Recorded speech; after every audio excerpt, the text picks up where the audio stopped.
Jesus is mine. He's been my fourth man in the fire, time after time. Born of His Spirit, washed in His blood, and what He did for me on Calvary is more than enough. I trust in God, my Savior, the one who will never fail. He will never fail. I trust in God, my Savior, the one who will never fail. He will never fail.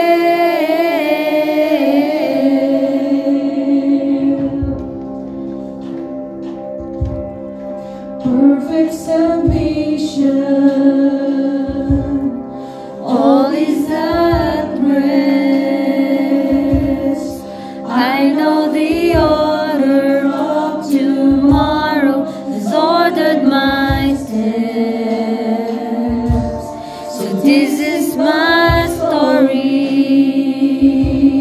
and this is my song, praising my risen King and Savior all the day long.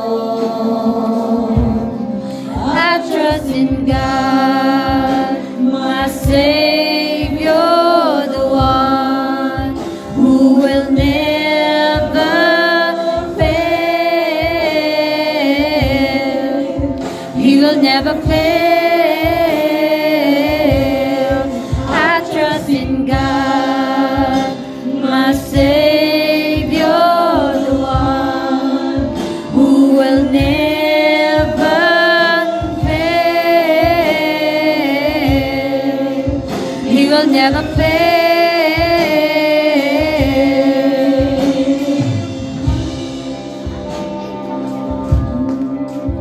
Can we do the wave and that's like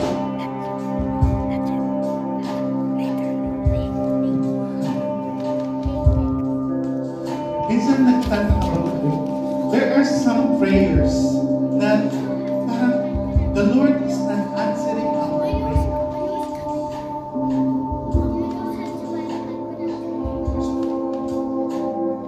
Well, I was praying, look, why sometimes there are prayers that are not answered. There are many reasons why, but God gave me one answer. And He answered me back with a question. How is our relationship with our God? Kumusta po ba yung relasyon natin sa Kanya? Kumusta po? Bakit po tayo nandito ngayon? Why we are here? We want to glorify God. We want to praise our God. And yet, sometimes,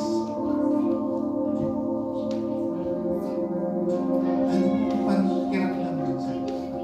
Minsan parang tinatamad tayo. Minsan parang mas maganda pang gumawa ng ibang bagay kaysa magsimba. We rather do something than go to church and worship our God. Kumusta po ba yung relasyon natin sa Lord? Is He our God? Na lahat ng gusto niya ay susundin natin? Is He our God who we will obey everything that He asks? And yet, simple lang, He wants you to come to church every Sunday. How is our relationship with God? The Lord asks you, pray without ceasing? Why can't we be committed to praying? How is our relationship? For a relationship to grow, first thing we need, communication. And how do we communicate with our God? We pray. Right? Paano po ba yung prayer natin? How do we pray? Are we talking to God? Or are we commanding our God to do something for us? Bakit po? Why did I say that? Sometimes when we pray, we tell the Lord what we want to do. We tell the Lord what we want to happen in our life. And yet, do we ask God, Lord, what do you want me to do for you? Yes, prayer is important. But listening to God is also important. Do we listen to our God? Or we just command God what we want to happen, what we want to get from our God? Some people, they go to church. What can the church give to me? Not what can I give to our God, to my God? Communication. Well, as the music is playing, I want to ask Sister Maria to pray for how we communicate. Hallelujah, hallelujah, hallelujah, hallelujah. Lord, we are committing right now at this very moment. We are having a commitment with you, O Lord Jesus. Right now, you can see the hearts of your people. You can see what is in our minds. You can see what is in our hearts. You can see the gestures of our bodies, O God. Hallelujah. Lord, we know, O God, that there are times, O Lord Jesus, morning, nighttime, or even our daily lives, O Lord, we just speak to you. It doesn't matter how long, it doesn't matter how short our prayers is, but we know, O Lord Jesus, that you can hear our prayers. But the only thing is, oh God, help us, oh Lord, to communicate well with you. Hallelujah. Communication is a two-way relationship.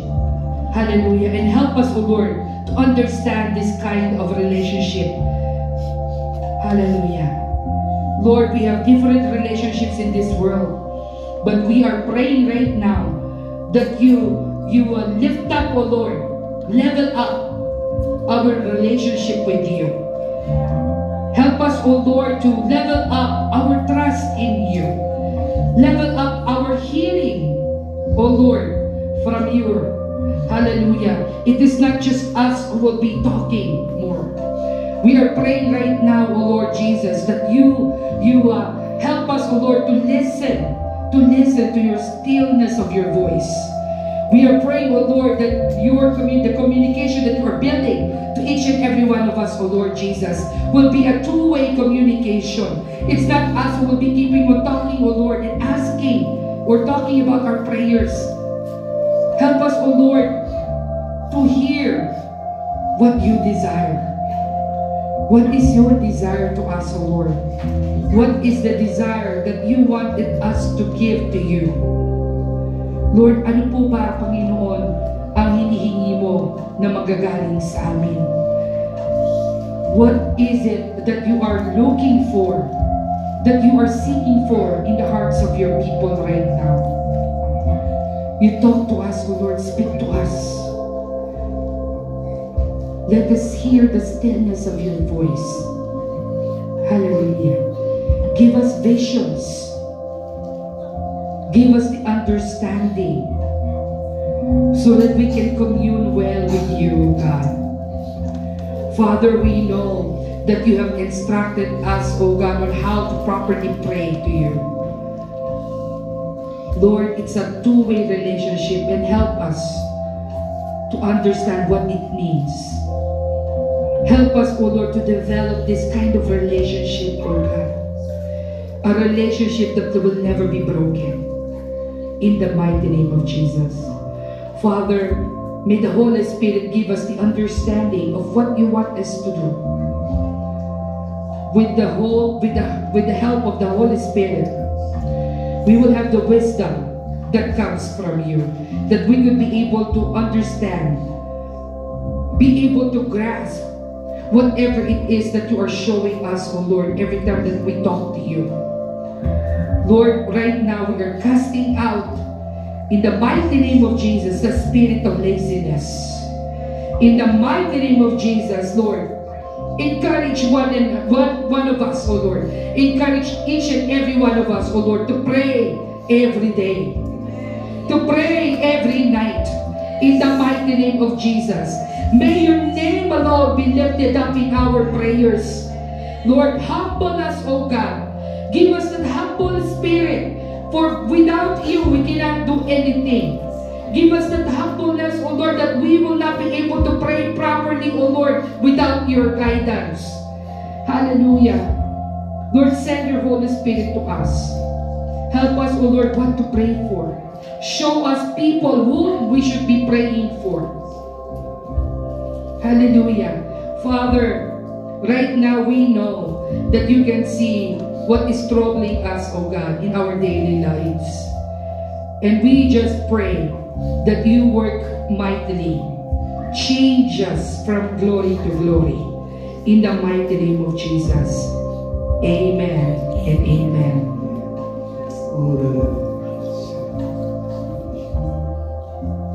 Hallelujah. Second thing the Lord showed me, for a relationship para po mag-work out, there should be respect. Respect. How do you show your respect? Especially to our God. If a king would ask you to meet him at 2 o'clock, what time should you be there? When you are asked by your managers, oh, you have to work at 1 o'clock. What time do you prepare? What time should you be at work? And yet, the Lord tells you, once a week, every Sunday, He wants you to be at His church. 2 o'clock. What time do we come? Some will come late. Some even while the preacher is preaching, they're talking to one another. They're chatting. Is that respect? And how do you worship your God? How do you show your respect? When we are worshiping the Lord, sabi ni David, nung nag-pray sa Panginoon si David, with all his might, let me show you how you worship the Lord.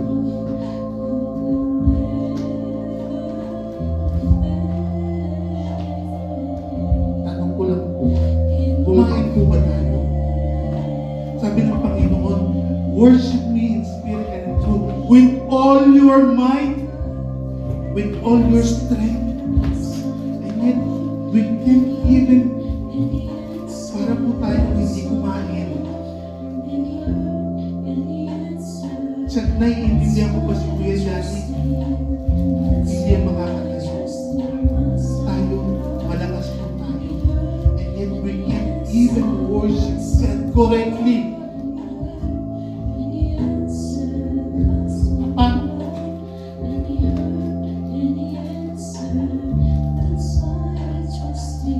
Hindi man natin maitaas sa Panginoon ang mga kamay natin. Meron po ba tayong mga kulani sa kilikili?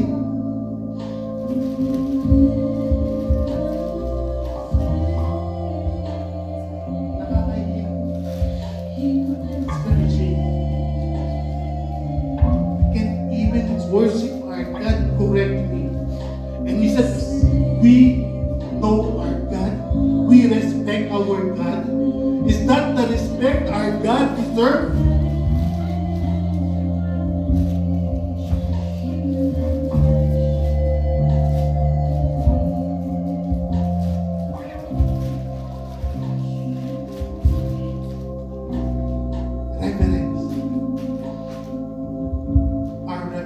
Our God, we need to give Him the reverence.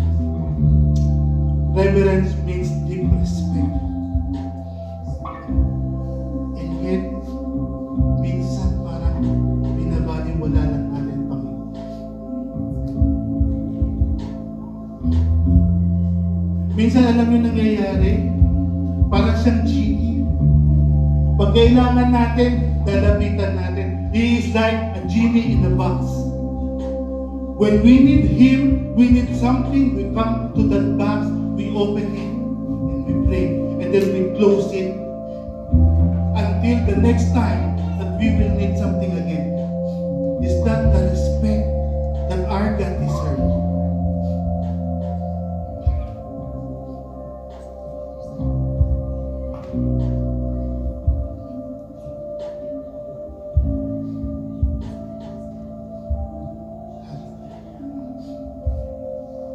Pakita po natin sa Panginoon. Pakita po natin sa Panginoon kung ano yung respect that He deserves. Huwag po tayong palambot-lambot when we worship our God. When we praise our God.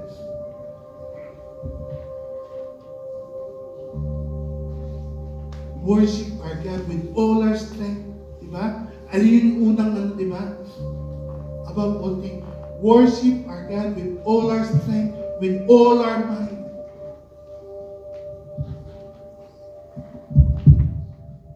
Hallelujah.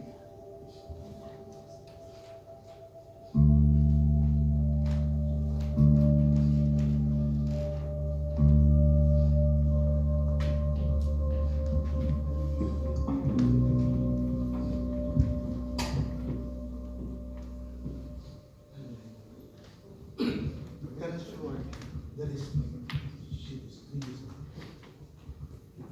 can we just worship one minute? Before we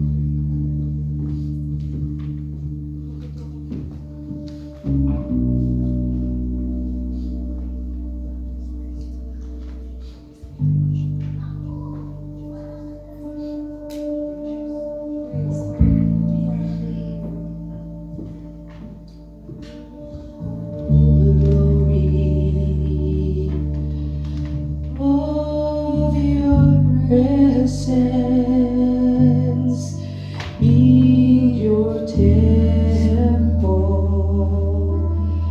give you reverence,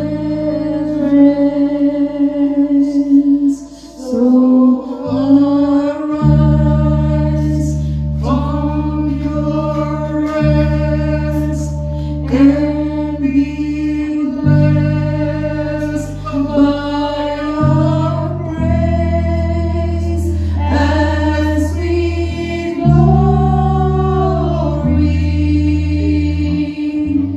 in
Hallelujah. Make us a prayerful church, oh God. Make this church a prayerful church, oh God. That every day we will find you, we will seek you. Hallelujah. Even in the business of our life, Jesus. Ay hahanapin ka namin. Hallelujah, hallelujah. Oh, we praise you, Jesus. We give you all the glory and honor because you deserve. Because you are the God, you are the only God. Hallelujah, mighty God, an awesome God in our lives. Hallelujah. We give you glory and honor in your mighty name, Jesus. Amen. Hallelujah. Let us continue to worship God.